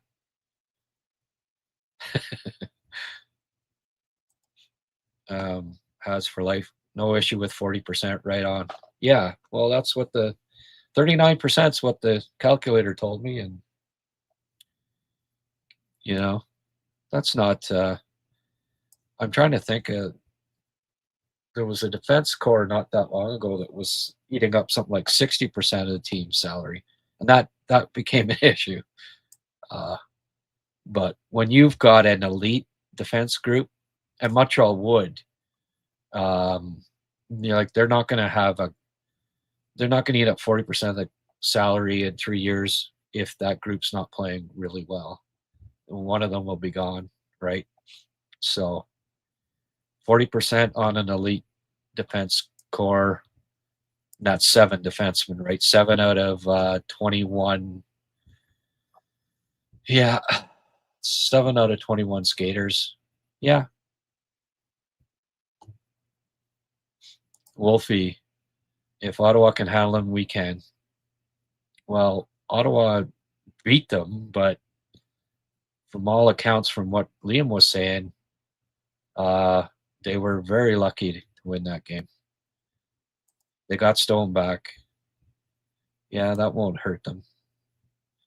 It'd be good to have to go up against Stone. Would have been good to have in the lineup tonight. Ryan O'Reilly.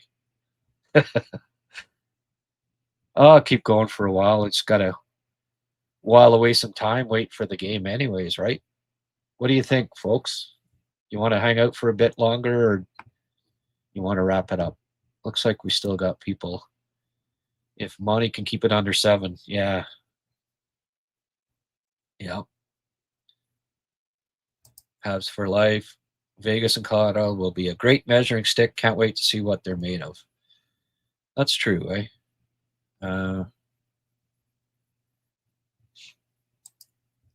Why would you want to trade for Ryan O'Reilly? Would take away all of it. Why would that be? Keep the top 6 intact. O'Reilly comes in, plays third line center role with Doc and Newhook when they're back. And you have contending teams have third lines that could be considered second lines on a lot of teams. That's how you win, right? You want a 2A, 2B for your second and third line. I wouldn't bringing in O'Reilly, and don't forget it's $4.5 million he's making. Third line center, that PK, all of the things that he'll bring, $4.5 million. It's perfect. No, I don't think it would take away from Cappy's minutes. It would just mean that you're getting that third line center that you need, that can also penalty kill, that can play some on the third. I don't think it would hurt Cappy's minutes. I think Cappy stays with Demidov and Slav, and you plug O'Reilly into the third slot, and you have 3 really good lines at the top. That to me is that makes them a contender at playoff time, because you need that depth. Roll it out there. Remember when Pittsburgh won those cups and their third line? What was Stahl, and was it? I know what's his face there.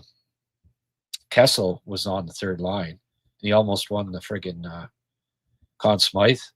Third, he was fantastic, but there was a huge reason why they ended up winning a cup was that their third line was better than most teams' second line. So that's when you become a contender, when you have,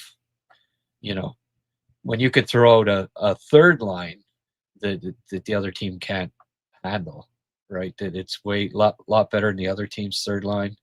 Then, you can win 16 or 12 games in a playoff run and be formidable come playoff time. I think. With Montreal's young X factors, they can beat anyone. Just have to assume some lumps along the way to do that. Youth part of growing up. Well put, Emil. It's been a while since Monty stopped the first 5 shots. Yeah. Well, it's been a while since he was winning too, right? So fingers crossed. Ed Tamboni. So who will be our lefty moving forward? There aren't going to be any lefty moving to forward. I don't. No, just kidding. Hudson, Matheson, Gooley, Struble, Engstrom, Jackeye. Who are we moving out? Gooley's the only one who will fetch a quality forward. Do we want to let him go? You may not have been around at the start, Ed. Engstrom in a first for a quality forward. That's what Eric and I were kind of proposing.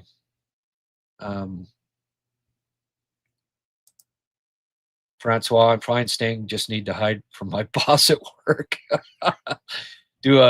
Pull a George Costanza. You got get a little thing happening underneath your build a little cubby hole under your desk there, like George did. Which holes do you think need to come from outside the organization?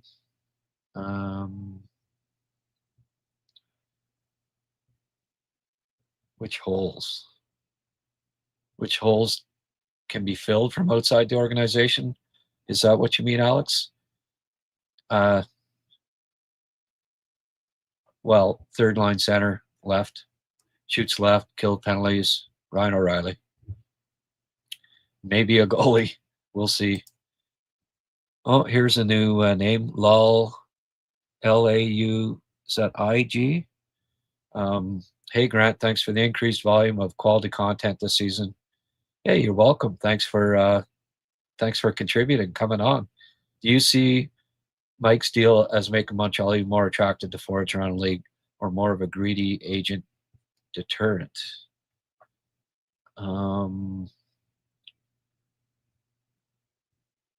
I see it as a positive.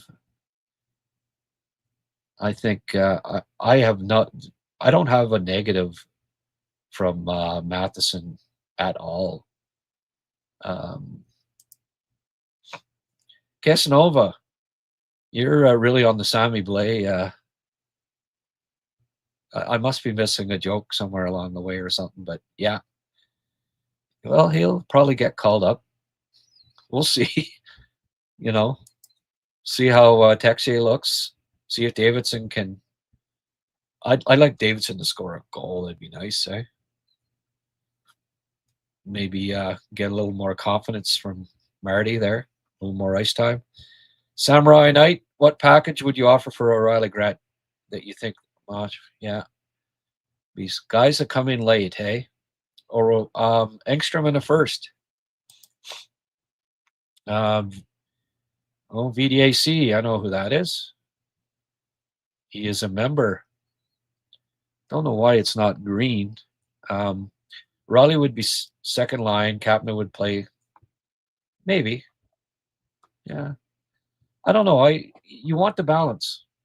And right now I don't move Demidov and Kapanen, because I think that might be a combo for years to come. I put O'Reilly in the third. I put O'Reilly in the third slot, and disagree completely about not a contender with Cap as 2C. Well, how much better is Anthony Cirelli than Kapanen? How much better is Chandler Stevenson than Kapanen? How much better was Braden Shen than Kapanen? Maybe Shen is, but Stevenson and Cirelli, what do all those names have in common? They're all second line centers on cut winners, let alone contenders. I disagree completely. I think you're underestimating what Oliver Kapanen brings. He brings so many things. Watch him away from the puck and get back to me. Just spend a game when Kapanen's on the ice, watching him. See what he does. See how it contributes in ways other than just getting points. Although his tip to Demidov was fantastic. He just tipped the puck up to Demidov. Demidov, yeah, everyone Demidov, this goal, but that doesn't happen without the, again, subtle tip by Kapanen to get it right onto Demidov's stick to get him a great opportunity. But anyway, we'll agree to disagree on Kapanen, and that's that. Rodney Radcliffe, keep it going. Great podcast. Yeah, well, yeah, okay. I'll keep it going for a little while. Cole Seagal, let's not forget about our injured players. Right. Yeah.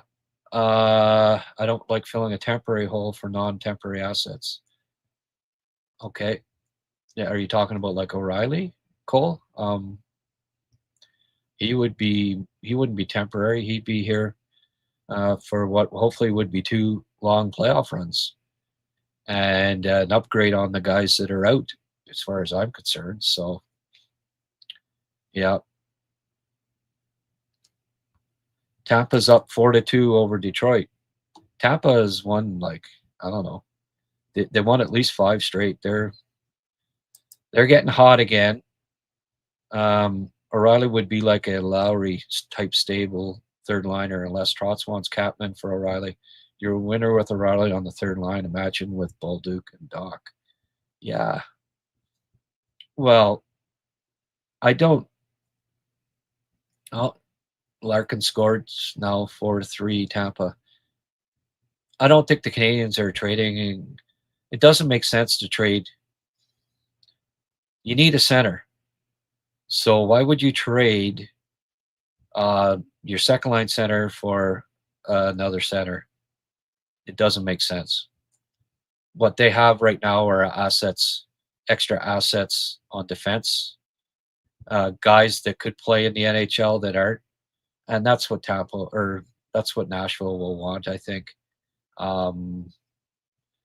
They've got Surin coming, so would they really be wanting Kapanen anyways in return? Probably not. I mean, they'd like Kapanen, but Montreal, that doesn't make sense for Montreal. Shuffling the deck chairs on the Titanic type thing, right? You just, no. Where the surplus is, I think, is on defense, and it's going to be one of the defensemen and a pick that they will offer. Monty stopping the first 5 shots. I'll be happy if he stops the first one. Yeah, well, I'm being optimistic here. If Monty saves the first 2, I'm going to be a little more confident, because he lets in a goal on the first 2 shots just about every game. So I can't disagree with you there.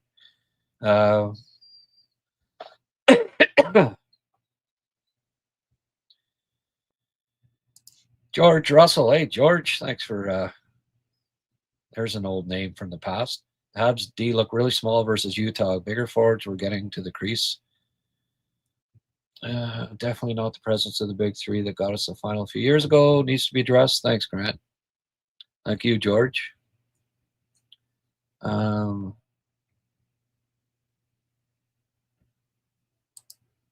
there other O'Reilly in the league with the last place teams?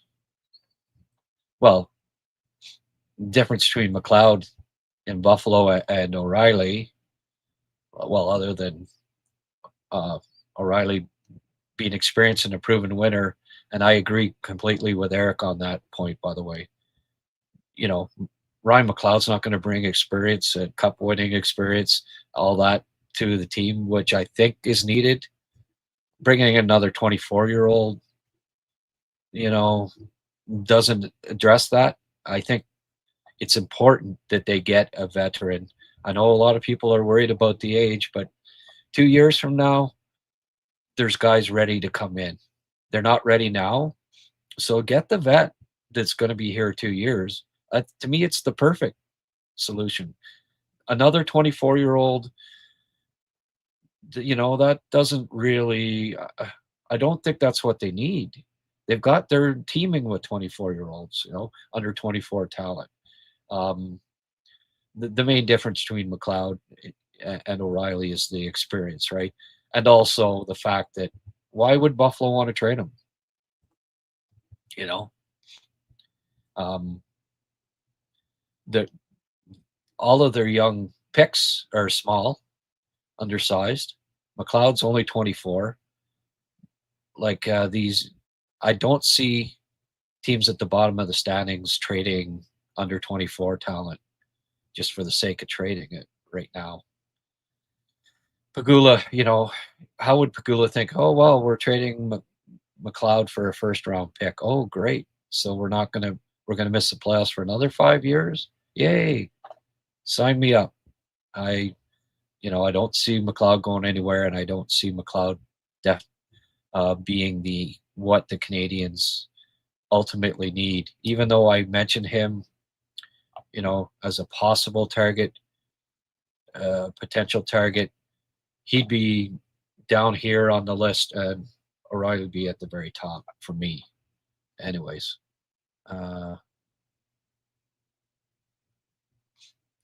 should the Habs try Arbor Jacky at forward?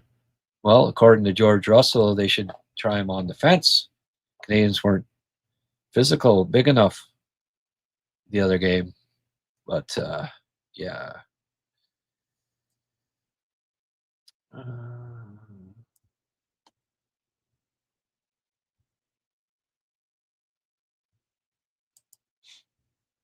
Cape almost did a highlight play last game when he tried diving at the blue line to tip the pass to Demidov, who would have went in all alone. Yeah.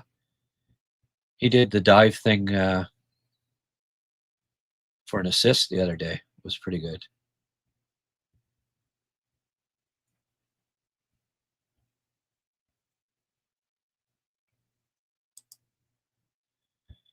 An ideal word copy would be everyone freaking copy. Yeah, third line. Yeah. In an ideal world, people would appreciate the copy. People don't understand. Like I'll say this again for the millionth time. Chandler Stevenson, Anthony Cirelli, Braden Shen, Sam Bennett. None are more than 50-point scorers. None. They're second-line centers on cup winners. You need a friggin' defensive forward at second-line center. And Cappy is fantastic away from the puck. Not only that, I think he's got 60-point potential down the road. Why do so many people not see this? Watch Oliver Kapanen without the puck. Just spend a game, and if you really know the game of hockey, you would understand why he is, at 22 years of age, he's only going to get better. Watch him away from the puck for a game. He's the reason why Ivan Demidov, and Marty says it all the time, like it frees up Ivan to do things offensively and not worry about, the defensive end of things as much as he would, because he's got a reliable defensive-minded center playing with him. Kapanen is selfless. He's perfect potential number 2 center for a cup-winning team. Like maybe they don't win it this year, but Oliver Kapanen, he reminds me a lot of Patrice Bergeron. He really does. And you tell me that Patrice Bergeron wasn't a second-line center. Hell, he was a first-line center on a cup contender. Kapanen, one slot below that, second-line center. How many people think that you got to have a dangling offense first, second-line center to win a cup? Because you find me the last team that won a cup with a offense first, dangler, perimeter, fancy Dan, second line center. You're going to be looking for a long time. Trust me on that. Sorry, how many people that don't get it? That second line center, Montreal won cups in the in the 70s, when their second line center was Pierre Mondu instead of Pierre LaRouche. LaRouche was a 100-point scorer. It drove me nuts at the time, but I was 10, 12 years old. I didn't get it. And I figured it out later. Okay, your second line center has to be good defensively. He just does. Because you're going up against other teams' second line centers. And the most important position on second line by far defensively away from the puck is the center. He has to be good away from the puck. If you want to win 16 playoff games, you need that. And Oliver Kapanen, trust me on this, is highly intelligent, highly responsible, elite defensive center already. You tell me how many rookie centers are regular penalty killers when they come into the NHL. It's a short list, and Oliver Kapanen is already that on a team where I keep seeing comments. Well, Marty, only trusts his veterans. Well, I got news for you. He trusts Oliver Kapanen, or he wouldn't be using him as a center on the PK at his age. 4-on-4. Him and Demidov, have you noticed lately? He puts those two guys out there quite a bit now too. He trusts Oliver Kapanen more than you might think, and that's trust only going to get better because I've watched Oliver Kapanen closely for 4 years now, and come to truly appreciate just how many things he does away from the puck and how many little things help you win hockey games. Don't forget, he grew up in a family where they live and breathe hockey. Grandfather, uncles, dad, cousins, all very capable hockey players. He knows hockey. He knows defensive hockey. He knows what it takes to win. Canadians are lucky to have him. And I think he's the perfect guy going forward in the second line center spot. And I'll disagree with people that think otherwise all day.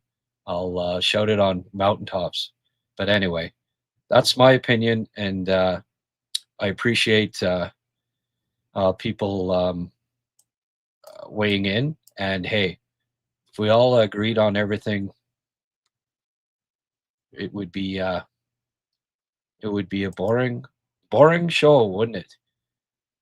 Rodney Redcliffe, would you take Forsberg over O'Reilly? Well, if it was the same price and if Nashville was offering it, yes, but it's not going to be the same price, and Nashville probably isn't looking to get rid of their best player.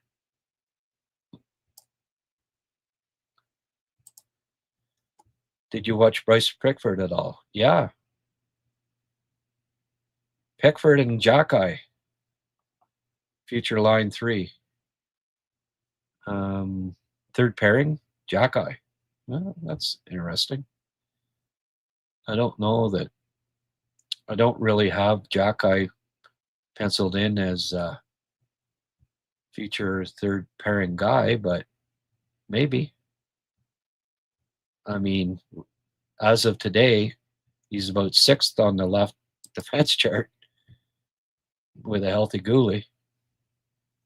In an ideal world, Cappy would be our 3C. Yeah. Oh, yeah, that's what got me going in the first place. In an ideal world, yeah. You show an open-minded and analysis skills regarding potential acquisition. We've seen you go through the list and adjust your mindset choice. Thank you, sir. Yeah.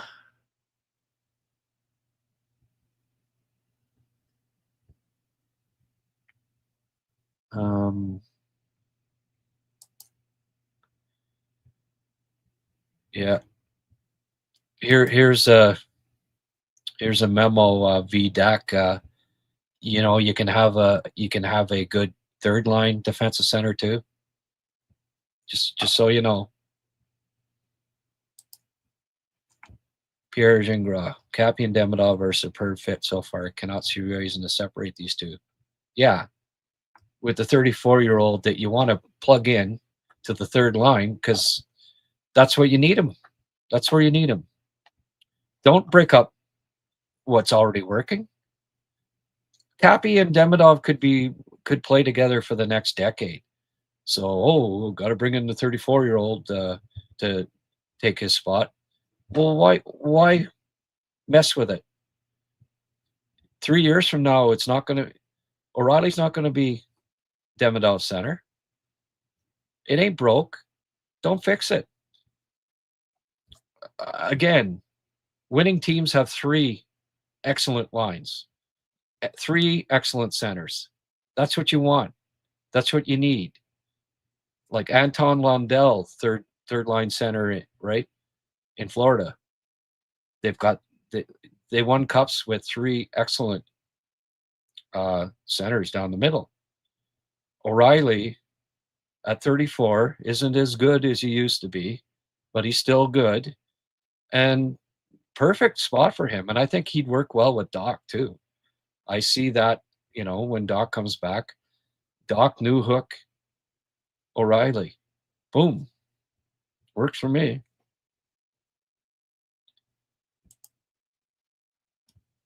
Habs for life. And Grant, you called out captain before the season start. Be a center. Yeah, well, yeah. Separate thought, Grant. Last one. Do you think Mooney has a shot at Team USA World Junior Team? Thanks again. Keep up the great work. Been enjoying these live feeds. Hey, thanks for. I was wondering if you were tuning in, George. Yeah, I guess he has a shot. Was he at the camp in the summer? Because that's always important. And I'm sorry, I can't remember whether he was or not. If he was, then he stands a chance. If he wasn't, less of a chance. But he hasn't been lights out, I don't think, in college so far this year. I mean, he's been decent, but next year, typically they take a lot of 19-year-olds, and which would mean he next year would be his time, right?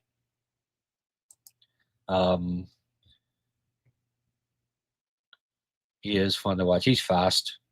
I mean, he's ideal for that thing. Capman would end up with Joe Volino and Bolduc and destroy his development. Yeah, well, we'll see. Closing in on 2-hour podcast. Great job, Grant. Yeah, I'm starting to lose my voice. Doing a post game with Blaine, so I think I'll voice is starting to go here. So realize how hard it is on your voice talking for 2 straight hours, but I think I'll pack her in here for now. And get ready for the game.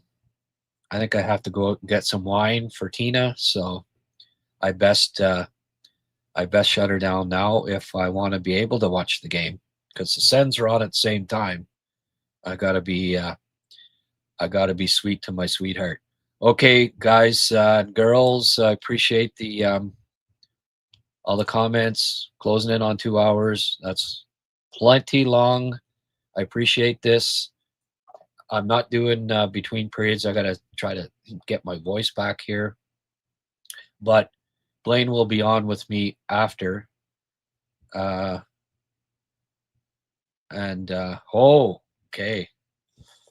Just got that.